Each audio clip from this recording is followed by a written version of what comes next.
Buenos días y feliz año 2021. Papá, ¿cómo estás? Hola, muy bien, muy bien. Estamos en el primer conversatorio del año. Eso es, Exactamente. ¿verdad? Sí, hoy es 6 de enero. No nos dieron vacaciones ni nos pagaron aguinaldo, pero Ajá, estamos en el episodio 42 de Diálogos con Álvaro Cedeño. Álvaro aquí Cedeño seguimos. y Álvaro Cedeño los saludan y les dan la bienvenida a un año donde me parece que veremos a nivel global la resiliencia del ser humano puesta en ejecución, y creo que deberíamos de facilitar esa resiliencia, Ujú. liderarla, pero creo que liderarlo suena como demasiado jerárquico. Pretencioso. Sí, me parece que más es como facilitarla, acompañarla, acompañar lo que emerge, ¿verdad? Sí, sí. Ujú. Bien. Escribiste un artículo esta semana que me parece que ilustra de alguna manera actitudes, valores que nosotros podríamos incorporar y priorizar este año para facilitar ese proceso de lo que emerge desde la resiliencia de la humanidad en un año, en el año 2 de la pandemia, del Ujú, COVID-19. ujú. ¿Cuáles serían tus argumentos fundamentales de ese discurrir de tu artículo que podríamos conversar hoy? Bueno, vieras que, y vieran distinguidos escuchas y videntes. eh, yo este año quisiera ser un poco más imaginativo que el año pasado.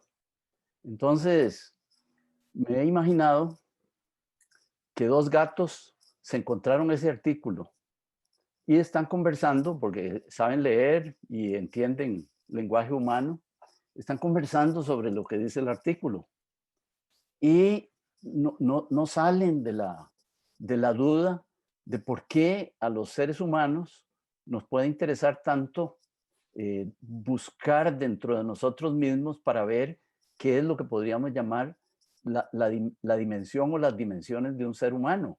Y entonces, gato y gato están diciendo, bueno, pero si ese artículo estuviera escrito para nosotros, no habría que darle mucha vuelta, porque hay solo una manera de ser gatos. Todos los gatos cazan ratones, a todos los gatos les gusta la leche, a todos los gatos les molesta el agua fría, todos los gatos hacen muchas siestas durante el día y todas las cosas que sabemos de los gatos. ¿Y por qué los seres humanos se preocupan por eso? Y el otro gato que ha sido gato de por ahí donde había una biblioteca y ha oído gente hablando y dice, ah, no, no, es que el pobre ser humano, diría el gato, el pobre ser humano nunca termina de preguntarse cómo es que él debería ser para ser más pleno. Y entonces lo que ocurre es que este señor lo que está diciendo dentro de su ignorancia, desde luego, porque eso aprendió el gato, que los seres humanos, aunque seamos muy hilvanados y tal y cual, tenemos una profunda ignorancia de las cosas. Entonces está hablando de mí, de que yo dentro de mi ignorancia estoy diciendo cómo los seres humanos deberían preguntarse qué nos haría más plenos, ¿verdad? Y entonces yo recuerdo ahora talleres que he conducido en los cuales eh, en algún momento del taller, porque eso no se puede preguntar al inicio porque se va toda la gente. Y bueno, a ustedes que están aquí participando en este taller, ¿qué los haría felices? Y según las edades de la gente que esté ahí, ¿verdad? Según las edades de la gente que esté ahí, eh, se quedan pensando y de pronto empiezan a surgir núcleos de risillas en toda la audiencia, ¿verdad? Y entonces yo digo, muy bien, si se están riendo es que ya pensaron qué los hace felices. Y entonces, si la gente es muy joven, las hace felices cosas como eh, logros amorosos, a veces logros eróticos y tal. Si son un poquito mayores, los hace felices, y son mayores y un poco educados, los haría feliz una promoción en el empleo. Y si son mayores y no muy educados, alguno dice, pues a mí lo que me haría feliz es pegar la lotería. Y entonces uno se pregunta, bueno, ¿es plenitud eh, el éxito amoroso simplemente? ¿Es plenitud una promoción? ¿Es plenitud pegar la lotería? Y entonces tal vez podríamos decir, ninguno de nosotros, ni tú ni yo, a pesar de ser tan espartanos, renunciaríamos tal vez a ninguna de las tres cosas, pero sí estaríamos claros en que hay otras aspiraciones que nos ayudarían a ser más plenamente. Yo creo que ese es el tema del artículo y podríamos tomar eso como introducción, empezar a conversar de cuáles otras dimensiones, además de salud, dinero y amor, como dice la canción, necesitamos para aumentar nuestra plenitud. Una cosa interesante es, si nos alcanza el tiempo, preguntarnos, ¿para qué la plenitud? ¿Verdad? ¿Para qué la plenitud? Porque no es que estamos en un concurso y queremos ser el ser humano más pleno del barrio, ni que estamos cumpliendo un mandato y decimos, tenemos que ser plenos porque no sé qué, ¿verdad? Pero bueno, ¿para qué la plenitud y cómo meterle dimensiones a nuestro ser para ir siendo más plenos? Entonces estás hablando de que podemos elegir una forma específica de ser. Podemos ser intencionales eligiendo una forma de ser. Y lo segundo que estás diciendo es que podemos enriquecer las diferentes dimensiones del ser. Ujú. Ok, ¿cómo se come eso? ¿Cómo elegimos una forma de ser? Bueno, Bueno, creo que pues, primero necesitamos crear conciencia de cuál es la forma de ser actual que tenemos y mm, después ver qué nos gustaría modificar y cuáles serían los costos en tiempo, en recursos, en disciplina, ¿verdad? Eso por un lado. Y por otro lado, cuáles son las dimensiones que vendrían a ser atributos de esa forma de ser elegida. claro, claro. Ahora que estabas hablando, me resonó una frase de un libro, no me acuerdo cuál era, pero decía el autor, una persona es aquello de lo que se pasa pensando todo el día, ¿verdad? Si yo todo el santo día soy futbolista y todo el santo día me paso pensando en fútbol, en jugadas, en tácticas, en entrenamiento, en dieta y tal y cual, ya yo soy un futbolista y solo un futbolista. Podríamos pensar en personas que tuvieran otras inquietudes, ¿verdad? Un futbolista que tuviera inquietudes sobre la situación del mundo o que tuviera inquietudes sobre la situación de los ciudadanos de su país o que tuviera inquietudes sobre su propio aprendizaje conceptual, pues ya no sería solo un futbolista, ¿verdad?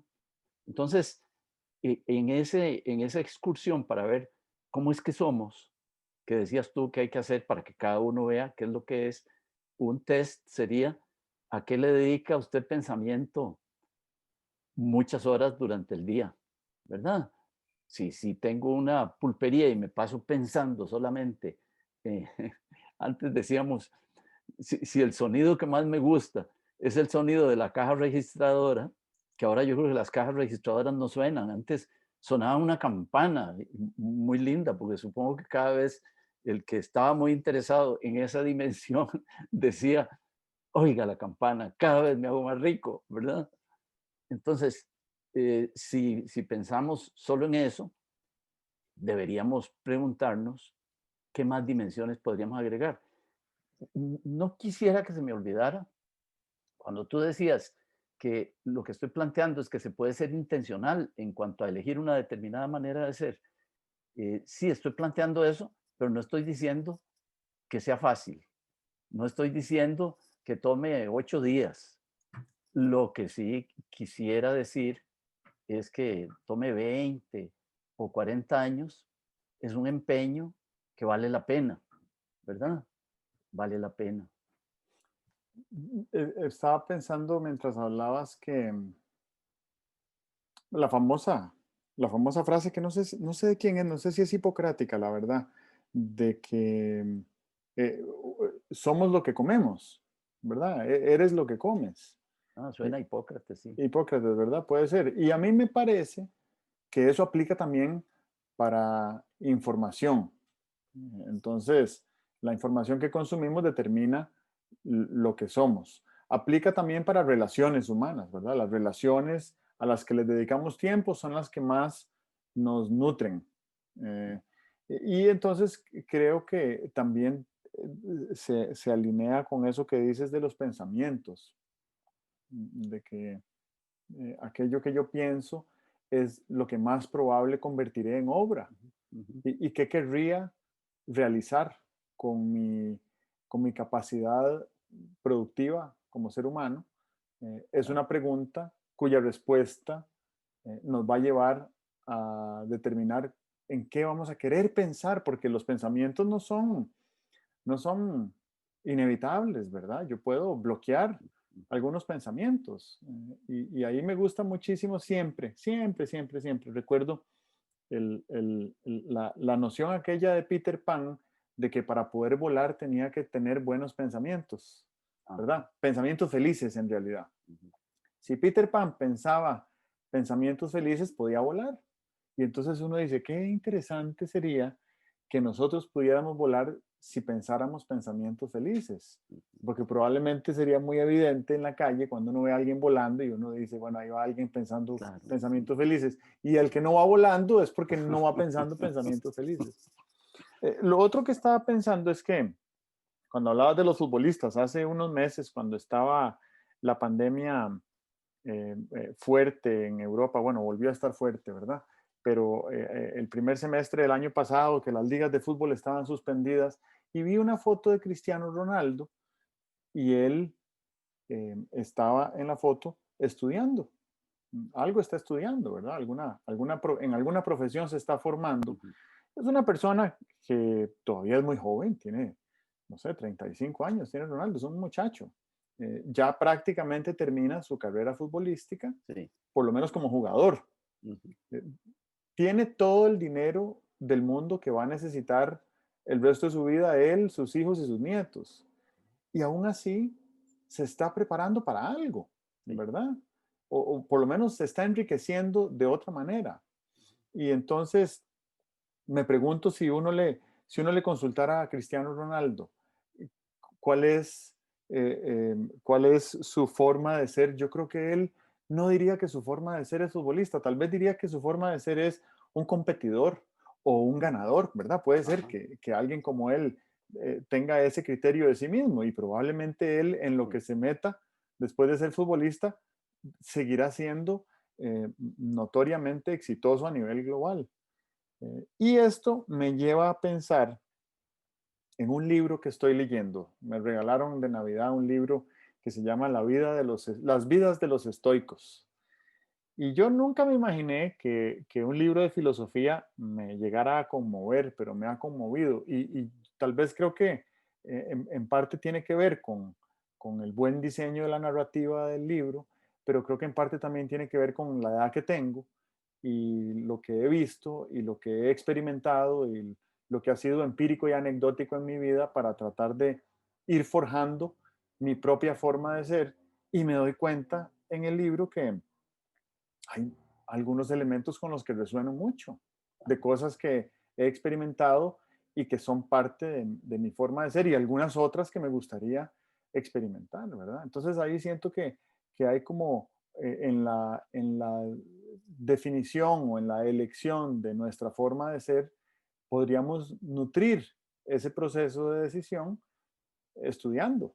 Eh, claro, claro, Estudiando, bueno, no voy a sugerir que estudien filosofía, pero sí me parece que la filosofía es una rama del estudio cuyo objetivo es aprender a vivir bien.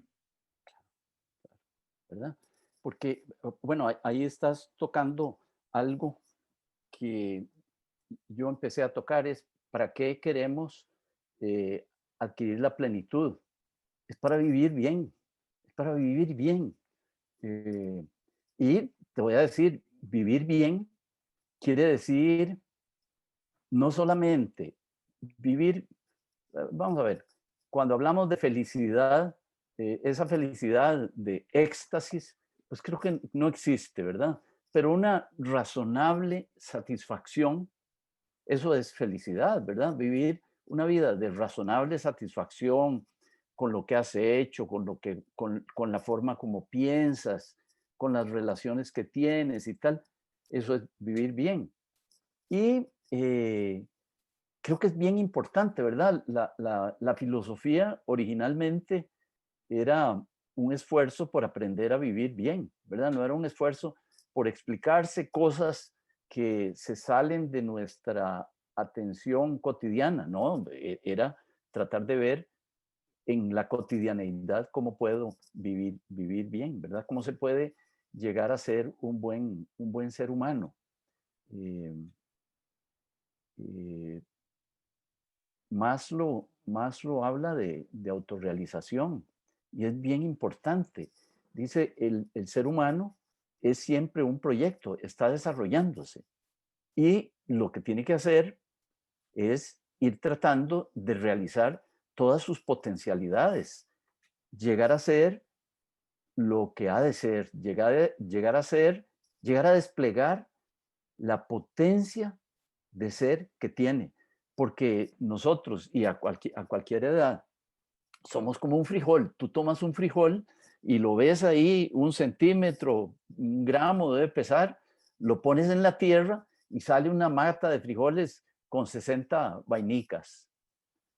Todos nosotros en todo momento somos como una semilla. Y entonces el esfuerzo por ir dándole espacio, circunstancias propicias a esa semilla para que llegue a dar el fruto que trae ahí dentro, el fruto que tiene diseñado dar, esa es una forma de vivir bien. Para eso sirve explorar el tema de la plenitud personal. Desde el punto de vista del el segundo, digamos, el segundo tema u objetivo que planteábamos al principio, las diferentes dimensiones del ser y cómo enriquecerlas, a mí me resonó con un tema de valores. Y estaba leyendo en otro libro que las crisis profundas, sobre todo las que son colectivas, como por ejemplo una pandemia, nos hacen revisar nuestros valores colectivos e individuales. Y me parece que el año pasado vimos un cambio significativo en la cantidad de manifestaciones hedonísticas en redes sociales de gente celebrando su riqueza material.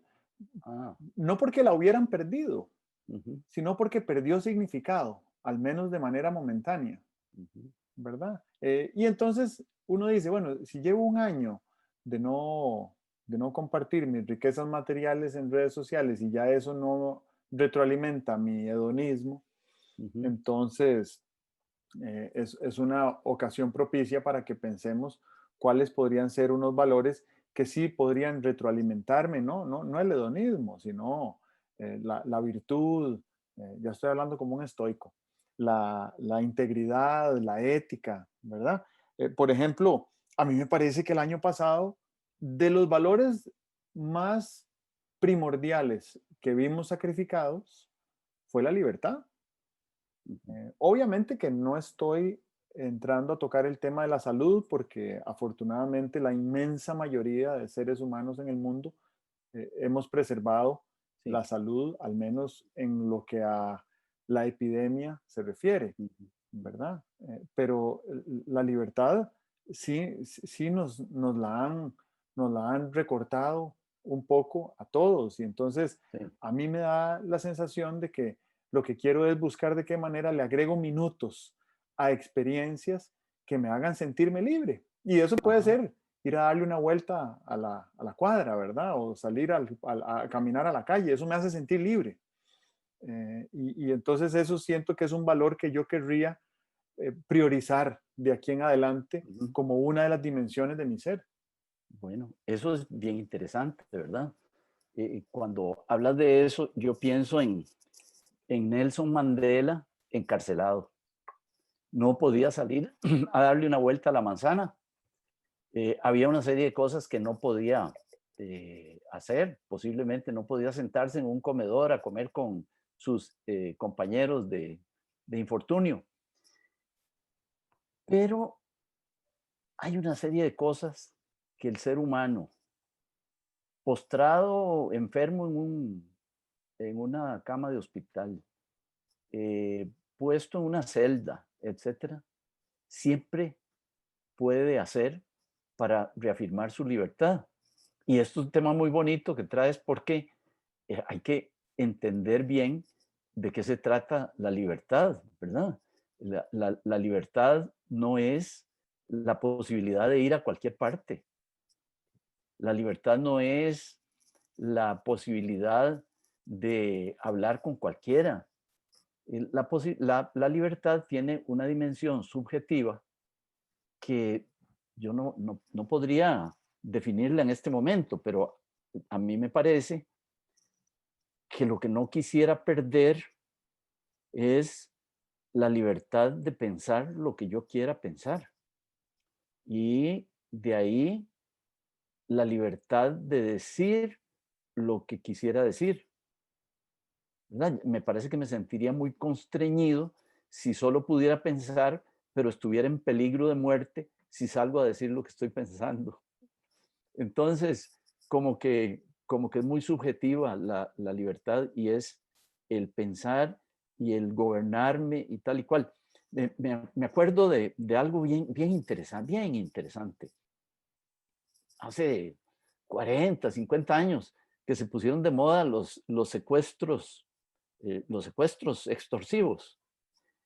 Recuerdo en alguna oportunidad con un grupo de ejecutivos tratando el tema de que, bueno, cualquiera de ellos podría ser secuestrado. Y entonces tenía alguna literatura de recomendaciones sobre qué hacer en caso de que fuera secuestrado. Y una de las recomendaciones que había es que uno nunca dejara de hablar y nunca dejara de ejercer dominio, porque son dos cosas muy importantes para el ser humano, ¿verdad? Y entonces, ¿cómo? ¿Y cómo voy a hablar? Bueno, cuando venga el que le trae la comida, usted pregúntele, ¿es de noche o es de día? Porque aquí donde estoy tan encerrado, yo no sé, no me llega la luz. Y aquel, si quiere, le contesta, si quiere, no le contesta. Pero de una cierta manera le lanzaste la pregunta que fue una forma de ejercer tu libertad.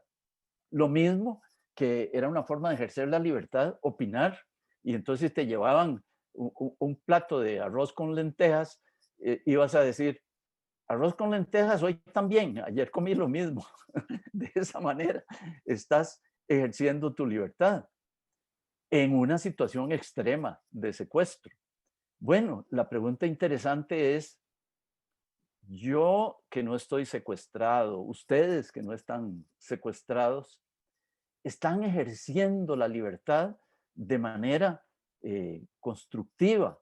Les está enriqueciendo el ejercicio de la libertad que están haciendo.